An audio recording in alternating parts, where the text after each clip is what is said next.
Hello and welcome to the Deathcast. I'm your host, author, and journalist Ian Tott, and I'd like to thank you for joining me as we prepare to take our third look at the cult of Matamoros. Before we get going, as always, I have the normal show notes. If you'd like to follow me on social media, just search for the Deathcast or Deathcast Pod. If you'd like to help support the show, there's a couple of ways you can do this. First and foremost, you can go to your favorite podcast app, subscribe to the show, and leave a 5-star review.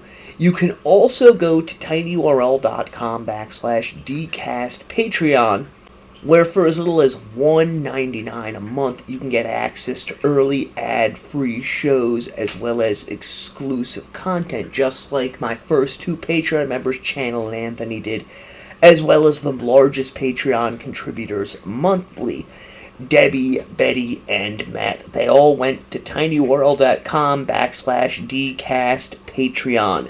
And lastly, since it's the Halloween season, and I know that we have a number of avid readers as well as horror fans out there in the audience, if you are looking for a new read, my friends over at Nightmare Press have a slew of new titles coming out over the next few weeks, and you can find information about all of that at nightmarepress5.wordpress.com.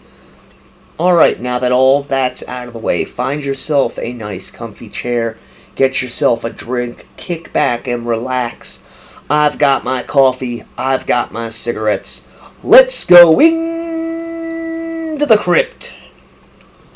When we left off this case last time, it was May of 1987, and Adolfo de Jesus Constanzo and his fledgling cult of Mayambe had just committed their first known acts of murder. This was the slaughter of the Calzada drug family based in Mexico City. Now, the following month, in June, things begin to change as one of its members who worked on the Federales is actually promoted and transferred out of Mexico City to the border town of Matamoros. To give you an idea of where Matamoros lies, it's on the U.S.-Mexican border, separated by the Rio Grande River, and on the U.S. side is the town of Brownville, Texas. It is still to this day a hotbed of drug trafficking activity.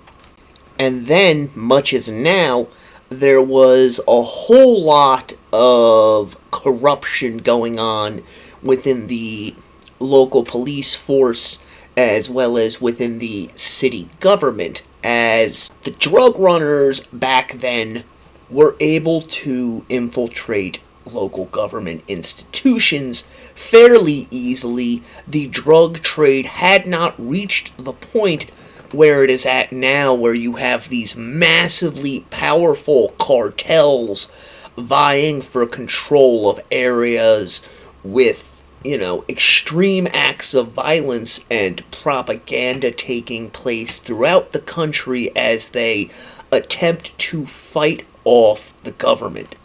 At this point, the families, as they were called back then, were still fairly low level. So when Salvador Valdal Garcia is getting transferred there, Constanzo sees an opportunity to possibly get in with another drug-running family and make some real money.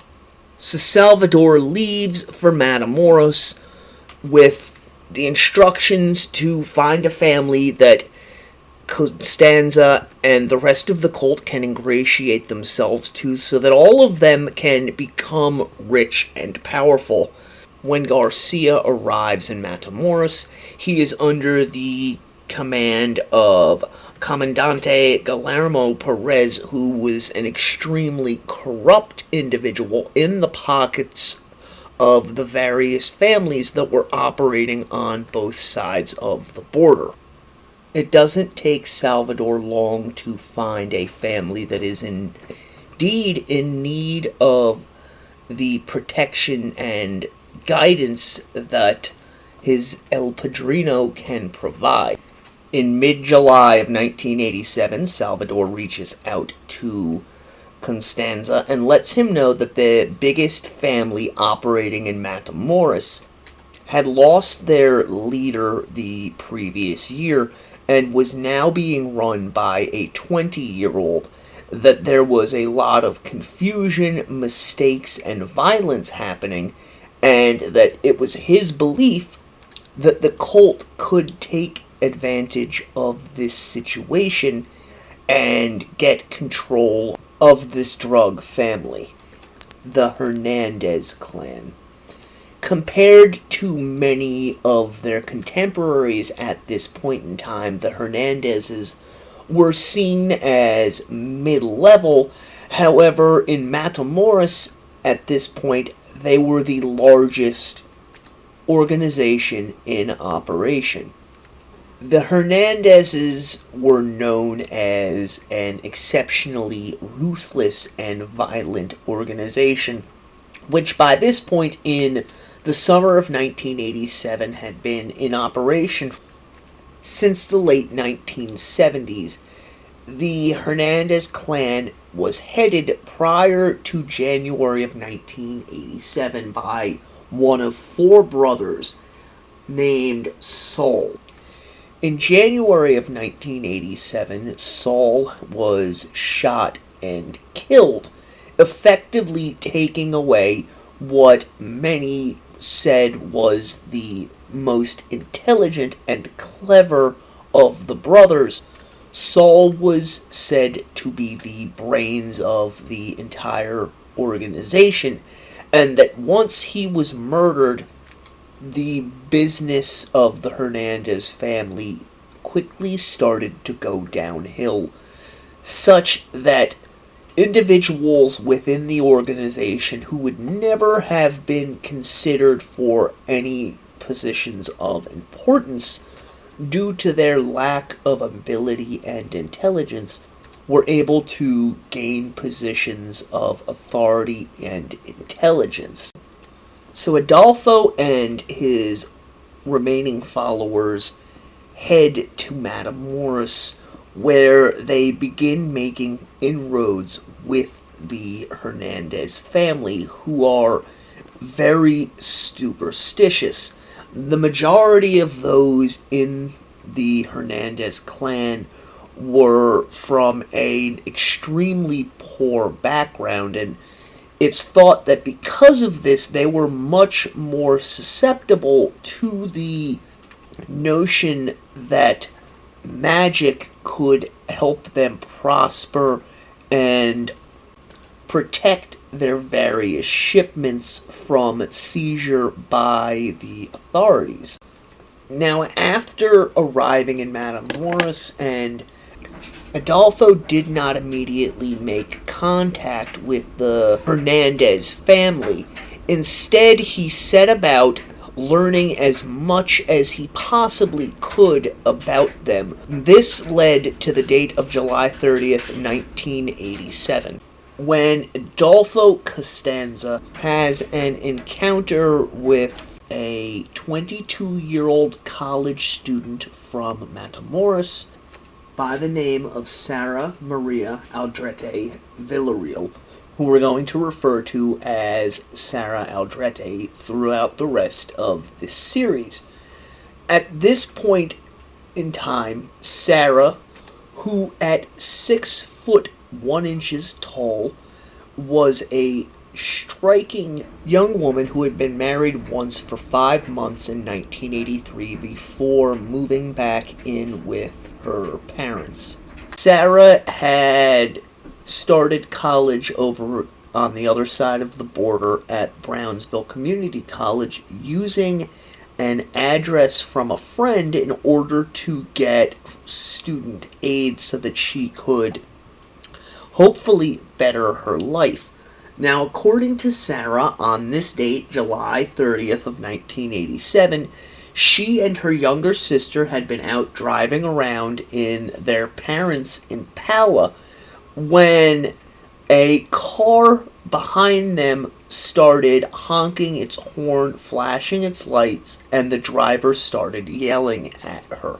Sarah, who was used to such attention from men, tried to ignore the car that was behind them, as she really had no desire to get involved in a relationship with anyone at this point in time. Now, she stated that after ignoring this individual, the car that was behind her, which turned out to be a brand new Lincoln Crown Victoria with Florida plates, suddenly cut into the opposite lane, raced past Sarah, at which point the driver cut a quick U-turn and then began driving towards her at a high rate of speed. Sarah and her sister, both terrified, screamed as Sarah hit on the brakes and their Impala came to a halt. The Lincoln cut the wheel sharply so that it was blocking both lanes of traffic, at which point Adolfo Constanzo stepped from the passenger's side and demanded to speak with Sarah. Sarah was not in the mood for this, although she found the man attractive and repeatedly refused Adolfo's advances until the traffic around them started to become irate and other drivers started to demand that Sarah simply go off with the man so that they could go about their business, and Sarah ends up relenting. Keep in mind, all of this is coming from Sarah's own recollections of events. We know that Sarah Aldrete has a fairly high opinion of herself. She is one of those individuals with a large ego, as evidenced by the fact that she had at least 6 or 7 boyfriends at any one time during this point in her life. It's unknown exactly what it was about Sarah that Adolfo found so extremely compelling. We do know, as previously discussed, that while he had lovers of both sexes, Adolfo Constanzo was primarily homosexual. However, there seems to have been that love at first sight situation going on between he and Sarah. So, once they get off the main road through Matamoros, Sarah has her sister meet up with some friends, and Adolfo begins spinning a tale of wealth and power to Sarah, which struck a chord with her as she was in that position in life, as so often happens at 22 years of age, where she was looking for a change, something better than what she already had going on. And here in this individual, Adolfo, she saw the possibility of this actually occurring.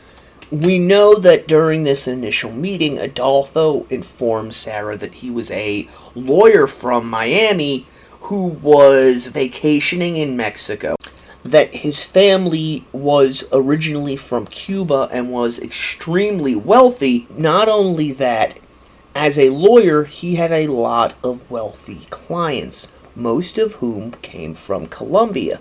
Sarah, who had grown up in Matamoros, instantly knew that Adolfo was talking about the drug trade, and as we discussed a few moments ago, she was instantly intrigued as she was looking for that something in her life to make her life better, more exciting. And according to Sarah, she told Adolfo that she herself had some friends that did business with various individuals from Colombia. At some point during the conversation, Adolfo makes a pass at Sarah, asking her if she wants to spend some time with him while he is visiting Mexico, as he's only planning on being there for a week or two.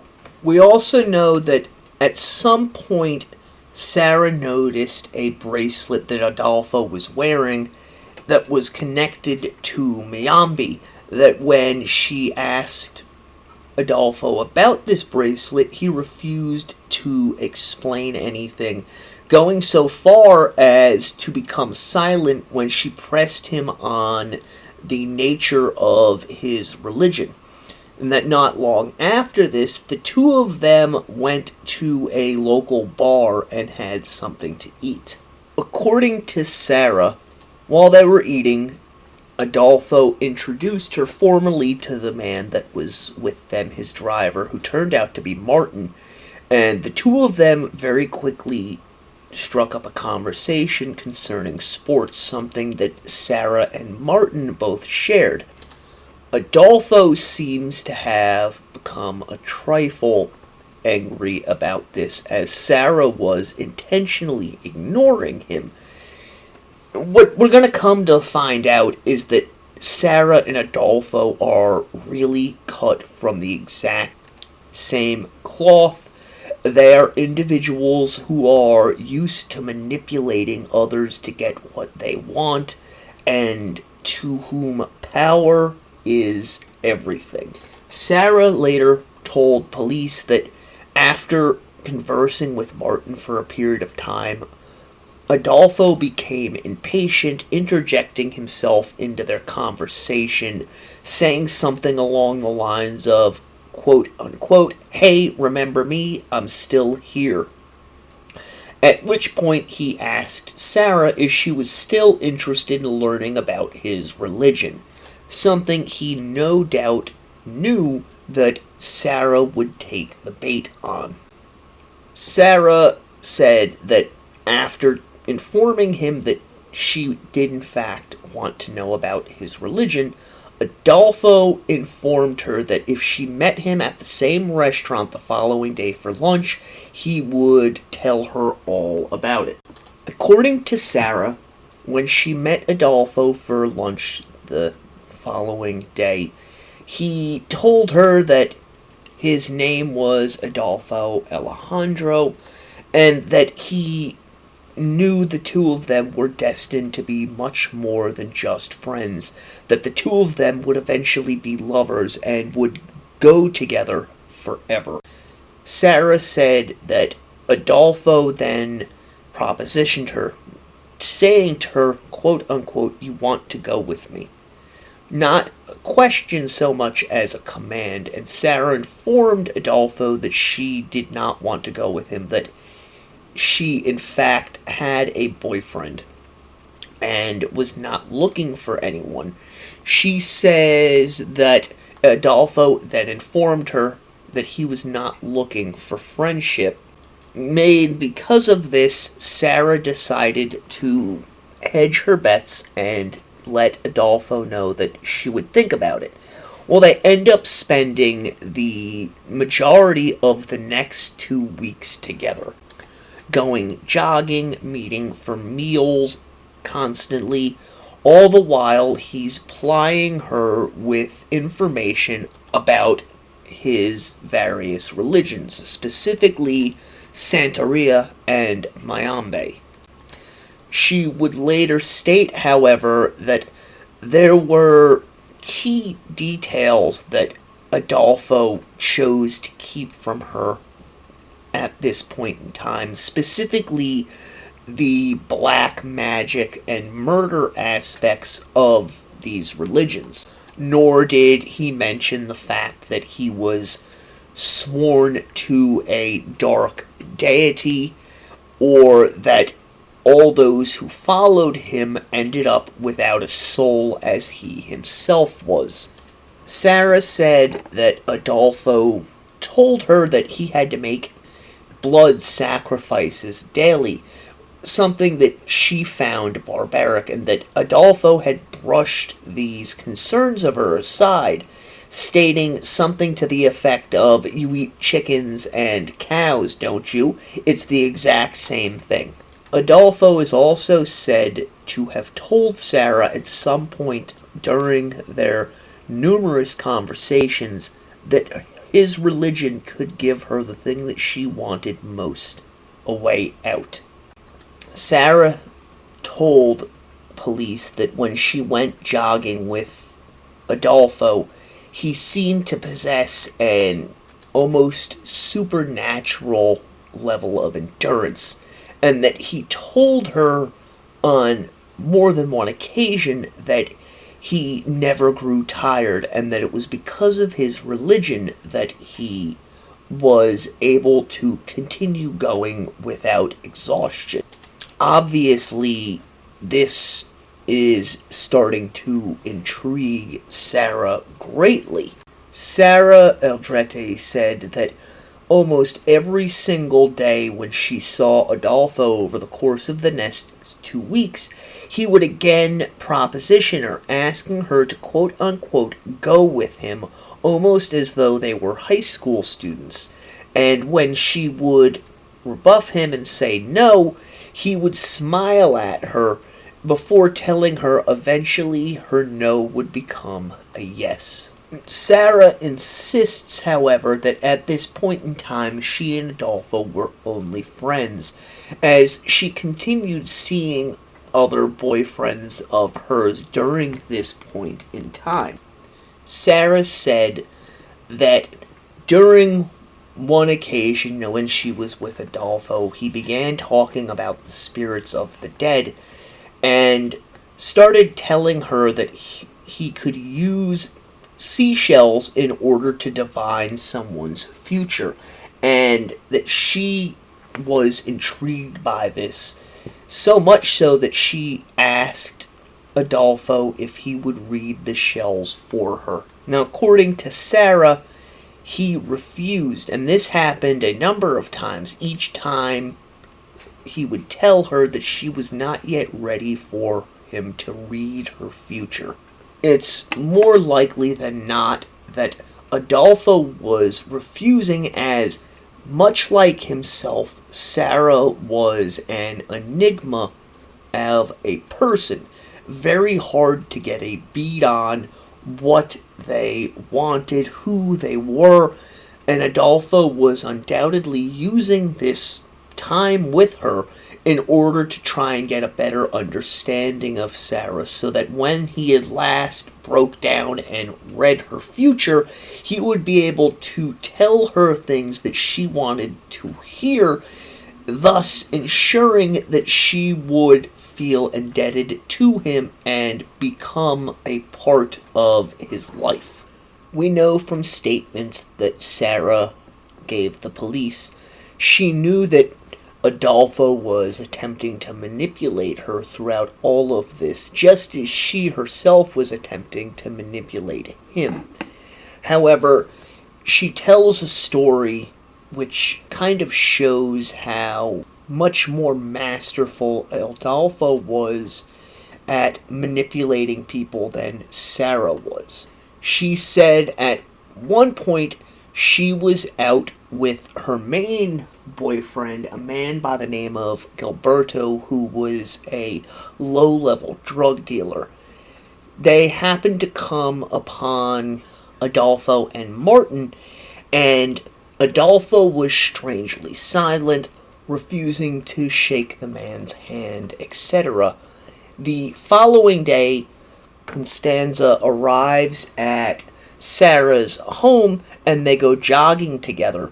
And according to Sarah, he demands that she break up with Gilbert, and when she refuses, he again repeats this request, telling her that Gilbert is a drug dealer, but more than that, he is demanding that he break up with her, and she will listen.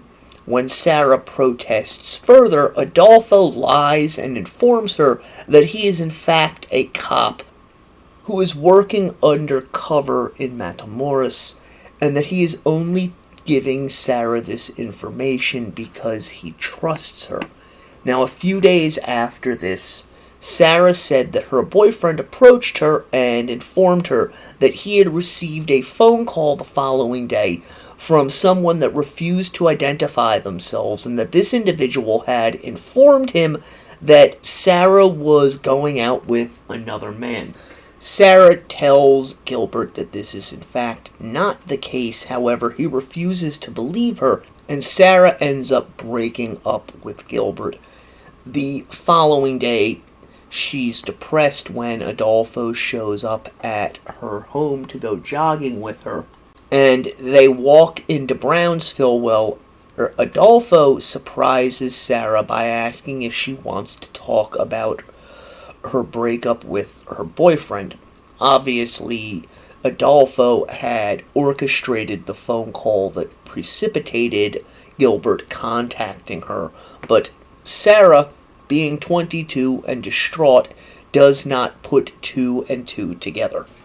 According to Sarah, it's during this conversation with Adolfo that he reveals to her that he has in fact read the cards for her. Now, Sarah said that she was stunned by this revelation, and that at this point Adolfo informed her that they would go back to his apartment because she was ready. He would read the cards for her face to face. Sarah said that she had always been reluctant to go back to Constanzo's apartment with him. However, that on this occasion she was so intrigued by what she might learn that she agreed. She also said that Constanzo surprised her as they were driving back to his apartment by telling Sarah that she didn't have to worry. He had no intentions of trying anything untoward with her. Not only because that was not the type of person that he was, but also because Martin was there, whom Constanzo had taken to calling her little chaperone. Sarah said that along the way to the house, she unconsciously began holding Adolfo's hand, and that this was really the shift from their relationship in her mind as friends into something much deeper. At the apartment, Constanzo began to read Sarah's future for her. Sarah said after looking at the cards, having her touch them, and removing 3 of the cards, he then said, quote, "You're going to get some money from your school for the next semester. You're going to get a call from someone you haven't seen in many years, an old friend, and another old friend, someone you once dated, is going to come to you with a problem, but that won't happen for a few weeks." Then he said something that completely shocked Sarah. He told her that he knew she had been married for 5 months in 1983, and that the man had hit her, so she left. She said then that Constanzo began detailing aspects from her life that no one outside of her close circle of friends and her family knew anything about, and that this, more than anything else, proved to her that Constanzo was not one of the charlatans who like to go around reading people's fortunes in an effort to swindle them out of money, but was in fact the real deal.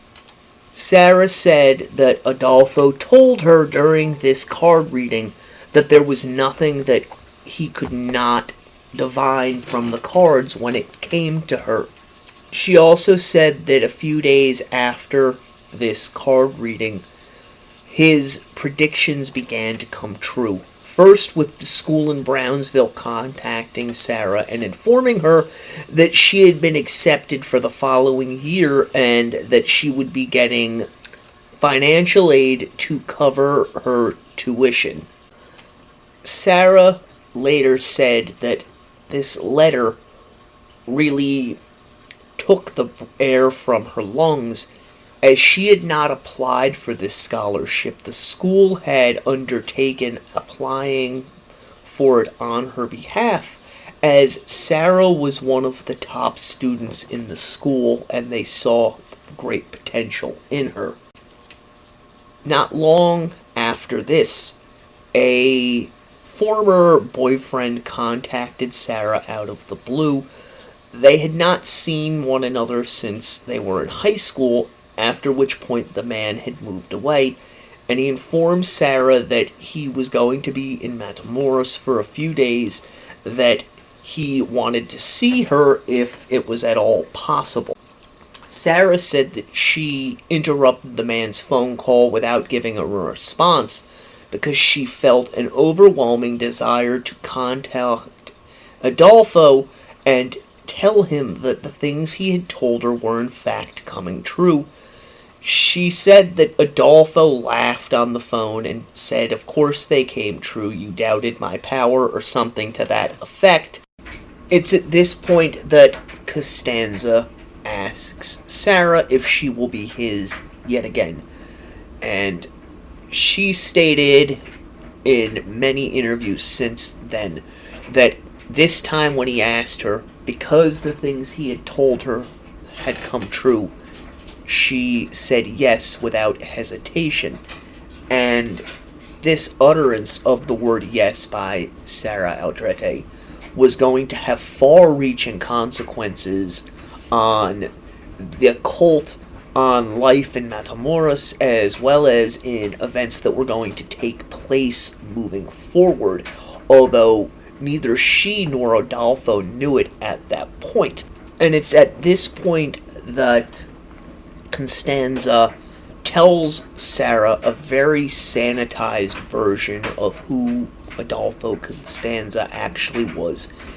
She stated that he told her that he was a witch who performed spells for people, earning much more than either a lawyer or a member of the fraternalities ever could, that he would turn people's bad luck into good luck for them, and that he was becoming quite famous because of this. Their relationship progressed in this manner, with Sarah becoming further and further entwined with the life of Adolfo Constanzo.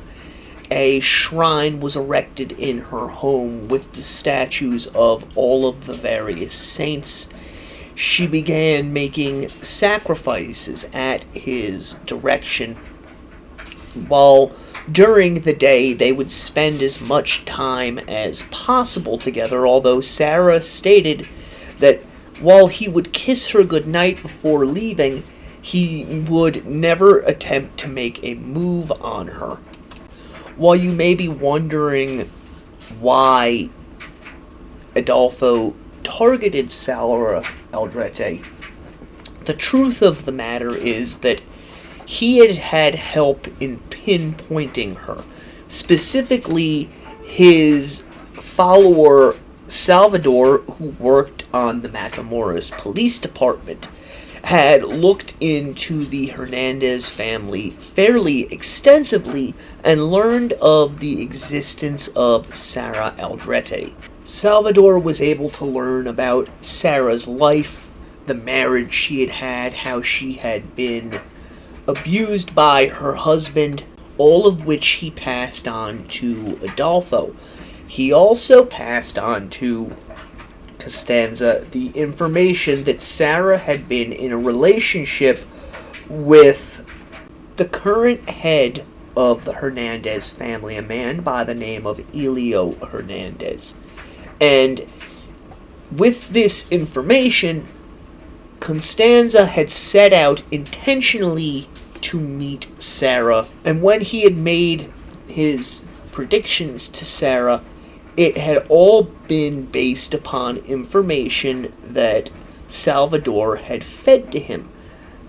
The last prediction he had made to her, that an old friend would come back into her life with a problem, came from the fact that through Salvador, Adolfo learned that Elio Hernandez still had feelings for Sarah Aldrete, and that he was in dire straits due to his older brother's death and mismanagement of the family's drug business. So Constanzo was hedging his bets that eventually Sarah would lead him to the Hernandez family, who would in turn turn to Adolfo for guidance and protection.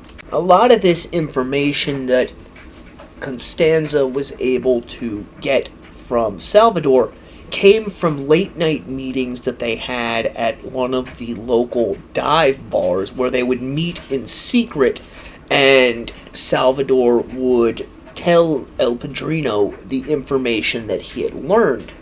We know from Sarah's own accounts that very quickly she found herself obsessed with Adolfo, and just as quickly he dropped the charade of the Christian aspects of Paolo and began indoctrinating her into the darker aspects of Miambi. Adolfo began to outline to Sarah what his goals were, how he wanted to infiltrate the drug trade on the border, and how, through her connections to the Hernandez family, he saw an opportunity for this to happen. Sarah said that he would tell her of these plans almost on a nightly basis after they had done their daily ritual, and that it was during these nightly talks, when the others had left, that he revealed himself to her and informed her that she was not going to be like any of the other followers of the cult. She was going to be his equal, the only one inside of the cult who would have as much power and sway as he himself did, as Sarah Aldrete was going to become La Madrina, the godmother to his godfather. People who knew Sarah Aldrete noticed subtle changes to her personality. She would never explain to anyone who Adolfo Constanzo really was, simply saying that he was a friend of hers. Nor would she explain a necklace that he had given her of red beads, and why some days the red beads seemed to be darker in color than on others. And it was also noted that she began to talk on occasion about the religion of Santeria and how the media got everything involved with it wrong. One of the teachers that Sarah had at the Brownsville Community College would later, after everything came out, talk about how one of the units they had done had concerned Afro-Caribbean religions as well as magic, and how he had thought it odd that Sarah remained mute during the entire discussion of this topic, as she was one of the few students that he had that would ask questions on a given topic. He stated, quote, "She never gave an inkling that she had any special interest or knowledge of the occult. Obviously, she was concealing things, but we had no way of knowing."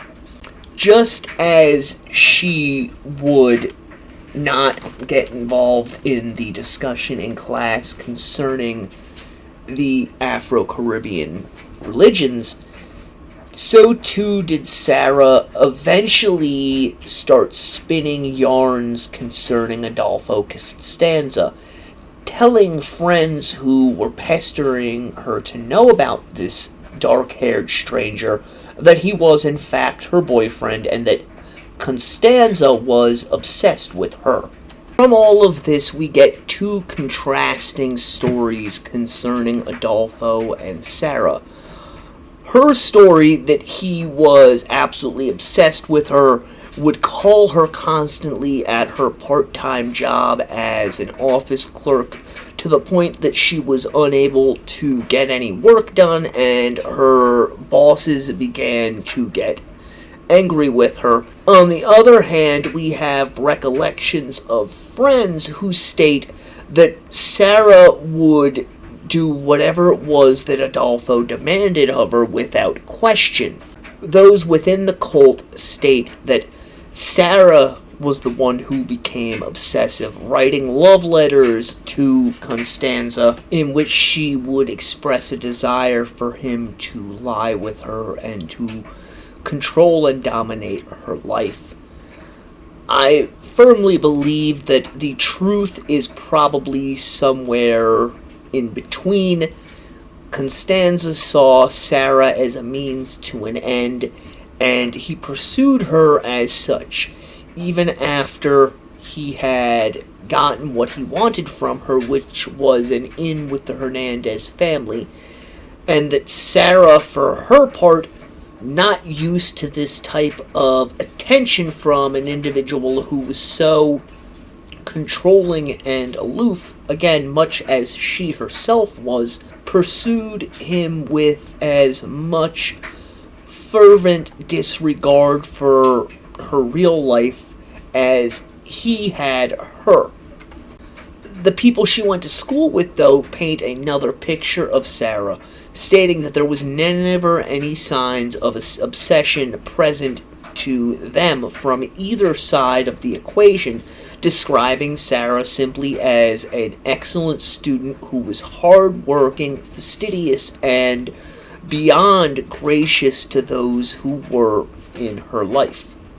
By October of 1987, Constanza, although never having formally consummated his relationship with Sarah, began introducing her to the various individuals that they encountered, mostly drug traffickers, as his wife. We know that she pretty much all but abandoned her role in school, instead focusing the majority of her time with Constanza or concerning herself with things that mattered to him.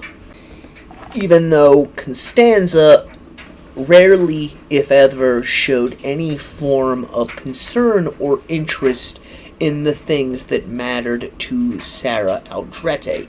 This is one of those skills that many cult leaders seem to employ, this indifference to the well-being of their followers once they have complete control of them. That's not to say that Constanza did not take care of Sarah. He often gave her money, took her shopping for clothing and jewelry, as well as bought her a car. But her real needs, the ones that were inside of her that she was desperate for him to feed, Constanza was indifferent towards, just as he was indifferent towards her interests. We know that eventually Constanza is going to sleep with Sarah, although she would later say that it was not anywhere close to what she dreamed it would be. It was simply mechanical and quick, over before it had really begun, and that she would be left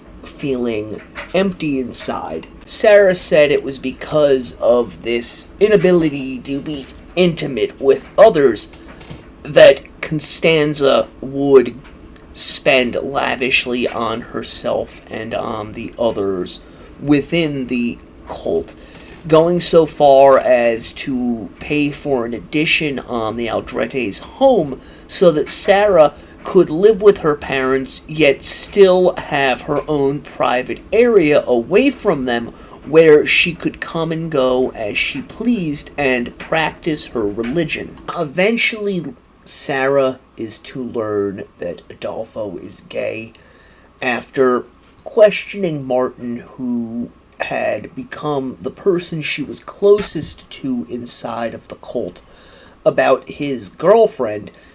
Constanza decides to admit to her that he takes lovers from both sides, but that she will be his only female that he will sleep with. Said later that she felt betrayed by this, but that Constanza told her that they were not through and that they would never be through, and that she knew deep down inside that he was correct on this, but that she also felt that she would be able to win out in the end, that she would be able to tame Constanza and bend him to her will and make him her husband and her the only lover that he would ever need. So you can see the psychological games that Constanza is playing on Sarah Eldrete, but also the games that she is trying to play on Constanza.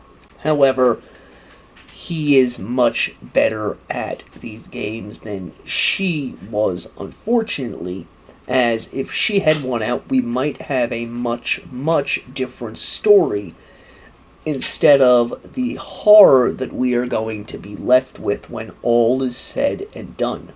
Not too terribly long after this, we don't have specific dates, unfortunately, Sarah was left alone in Matamoros while Constanza returned to Mexico City, something that he did almost on a bi-weekly basis.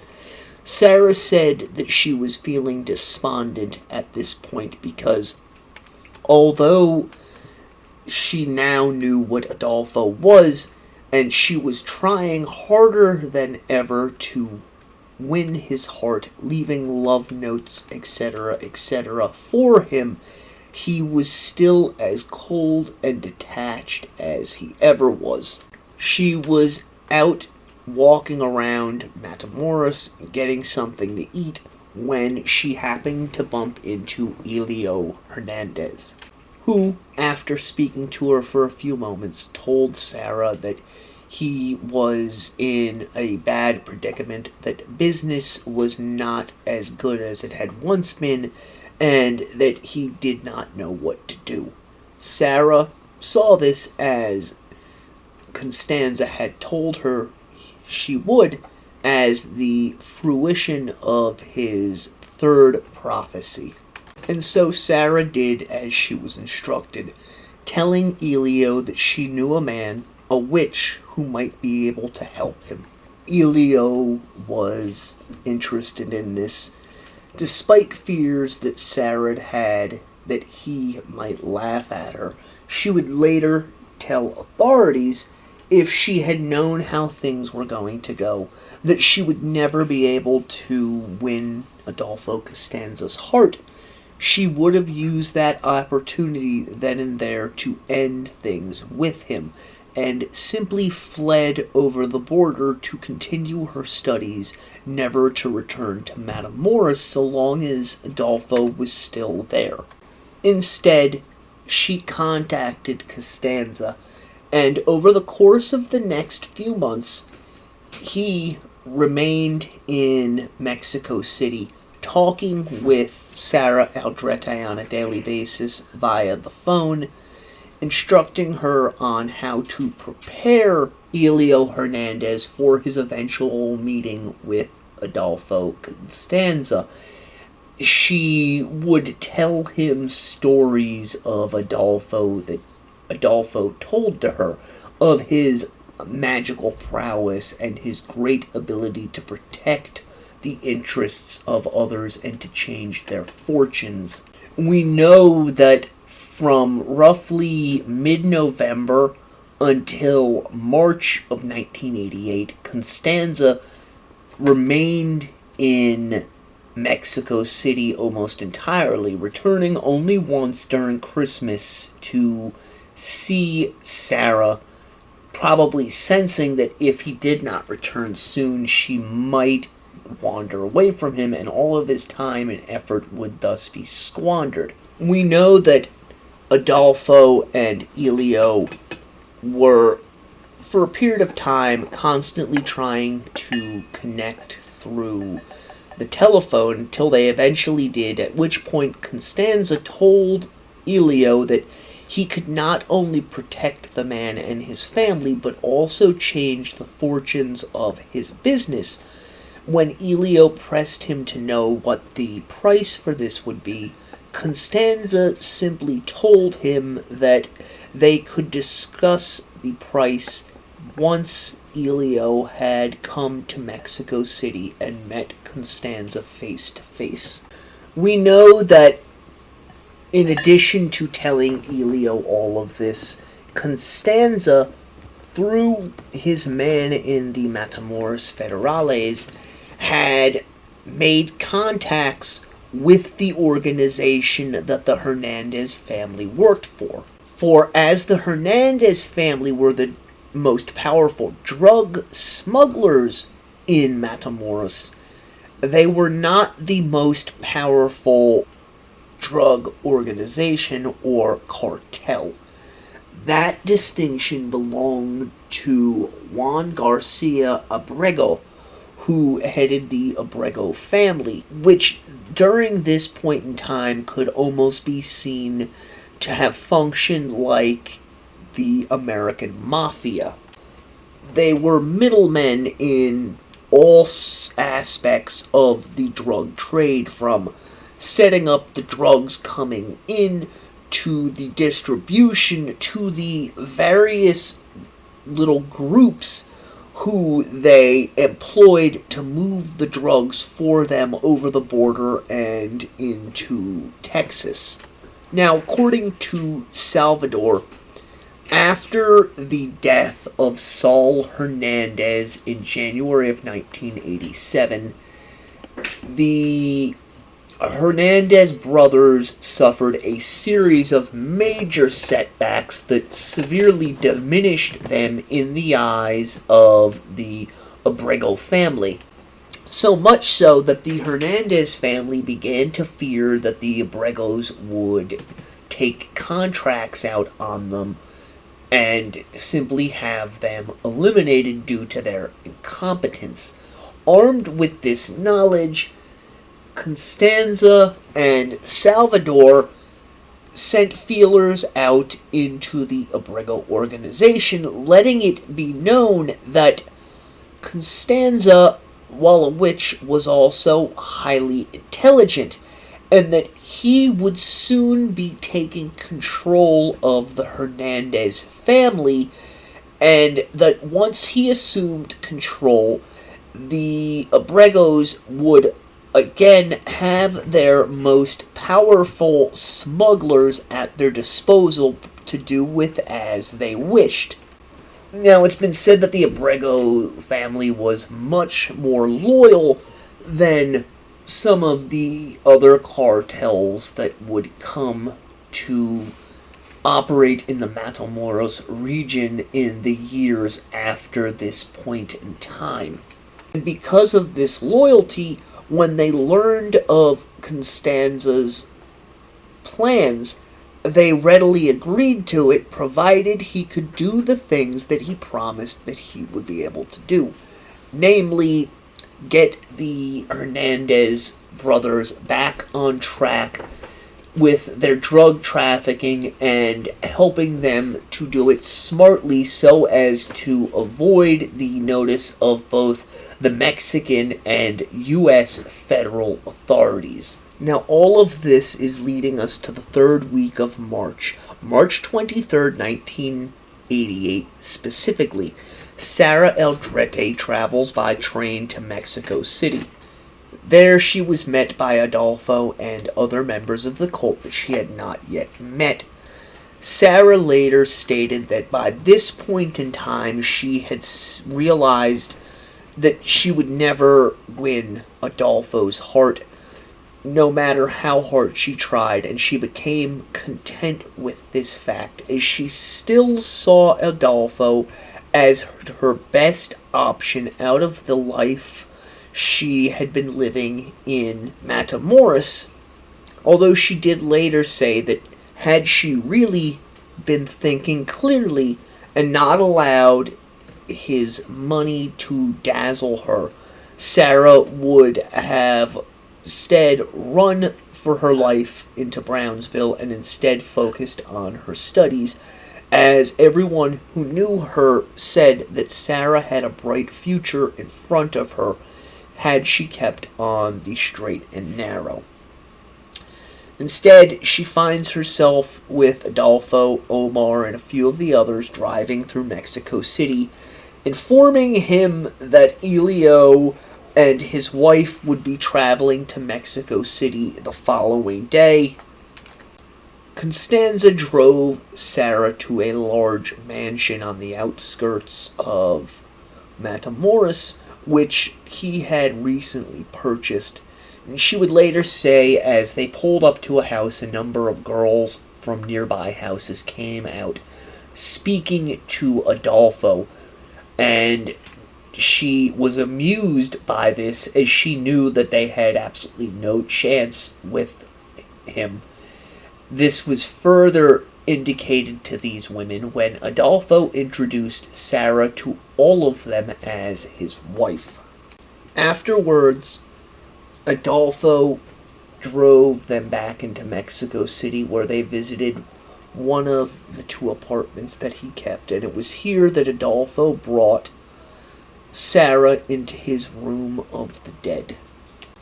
Sarah is left at this apartment for a period of time with Omar, from whom she learns that Omar is the second in command to Adolfo, although neither of them know that she is actually about to supplant even him in terms of importance within Adolfo's cult.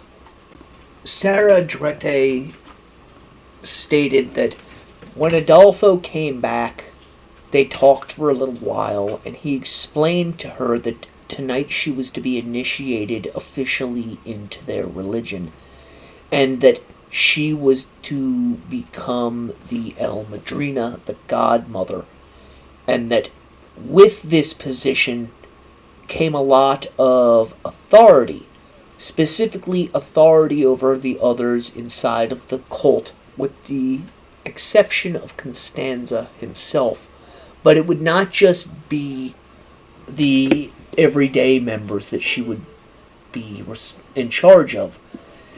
Elio, who was coming down the next day, was also going to be inducted into the cult, and he would answer to her. Sarah said that she was taken aback by this news, as she never believed that Elio Hernandez would take orders from someone as lowly as her.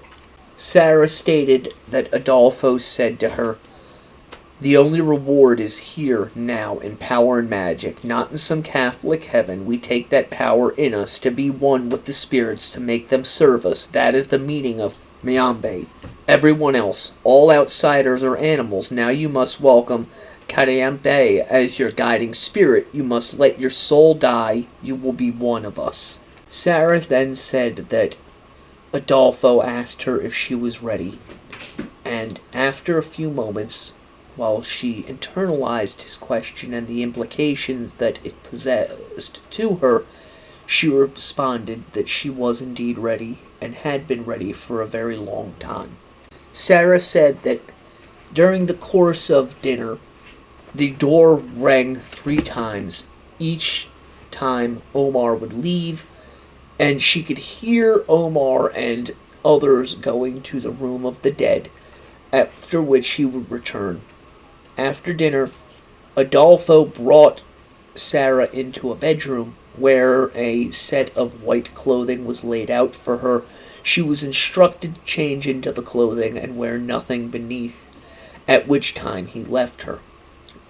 When Sarah returned to the living room a short time later, Omar, dressed all in white as she was the only one present, and he led her into the room of the dead. Sarah said that the indoctrination she underwent inside of Adolfo Constanzo's death room was terrifying. Here she was, a 23-year-old young woman, having turned 23 on September 6th, inside of a satanic room, being inducted as the second highest person inside of a cult. The stench of death, decay, cigar smoke, and rum, as well as the darkness inside of the room, the ungodly chanting of those present, and the dancing of Constanzo, also dressed in white, flashing a knife, was overwhelming. We know that both a chicken and a goat, something that had not been present in the others' initiations, were sacrificed during Sarah's initiation. This should give you some idea as to the importance that Adolfo Constanzo placed in her induction inside of his religion. And although she was terrified throughout the ordeal, Sarah said that she felt an enjoyment in this disturbed world, a near sexual enjoyment that overtook her body at the spilling of the blood. And as she is experiencing this, coated from head to toe in the blood of this goat, her shirt is violently removed from her body, and Adolfo Constanzo began to carve his sigil into the flesh of Sarah Aldrete.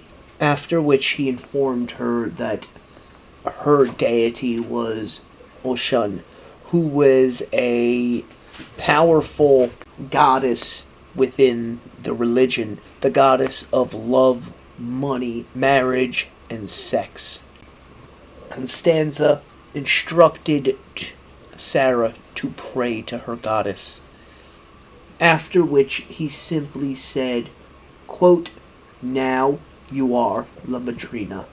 Sarah Aldrete said that after this, the blindfold, which she hadn't even realized was placed on her, was removed, and she found herself in a room surrounded by men, some of whom she knew, others that she did not, and that she stood, and upon standing realized that she was naked from the waist up.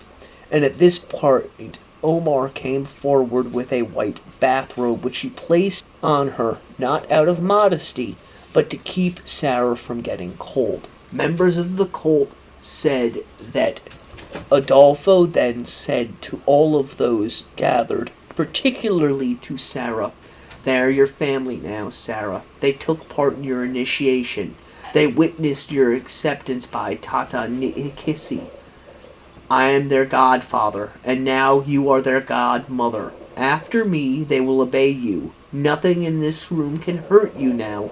Now you have the power." Sarah said that after all of this was done, after she had bathed, she and Adolfo sat down and discussed his plans for Matamoros. Not only that, she, as befitting her role, was able to offer advice to Adolfo to help him to better carry off the things it was that he wanted all of them to be able to accomplish. Knowing that the next day Elio Hernandez and his wife would be arriving at Constanzo's home to participate in their own initiation into Constanzo's Church of Miambe, and that she, Sarah Maria Aldrete, was to be a central figure in all of it. We're going to end the episode at this point. I hope that you guys, my D&Ders, enjoyed this. I apologize for the delay in episodes. There's been things going on here as of late that have been out of my control and have had forced me to change my recording schedule somewhat, but we are now back on track, and I thank you for your patience. Alright, until next time, stay morbid.